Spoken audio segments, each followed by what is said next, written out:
இந்த பதிவில் பார்க்க போகிறது மாடி தோட்டம். மாடி தோட்டம் பார்த்தீங்கன்னா பாருங்கள், செடி சின்ன செடி வளர்ந்துட்டுருக்கு, பெரிய செடி வளர்ந்துடுச்சு, நிறையா இருக்குது. இப்போ நமக்கு இடம் இல்லை, நம்ம தோட்டம் போடணும், செடி போடணும் அப்படின்னா யாரும் வருத்தப்பட தேவையில்லை.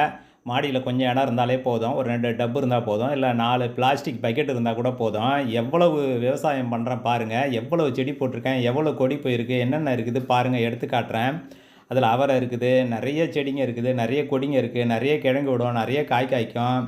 பக்கத்தில் கீழே ஒரு சின்ன சந்தில் ரவோண்டு கொடி போட்டு மேலே ஏற்றி எவ்வளோ அடம்பாக எவ்வளோ மாடி தோட்டம், எவ்வளோ கொடிகளை வளர்த்துருக்குறோம் பாருங்கள். இதுக்காக ஒன்றும் செலவே கிடையாது. ஒரு நாளைக்கு 7 லிட்டரு இல்லைன்னா 10 லிட்டர் தண்ணி தான் தேவைப்படும். அதை நான் குடத்துலேயே தூக்கிட்டு போய் மேலே ஊற்றிக்குவேன்.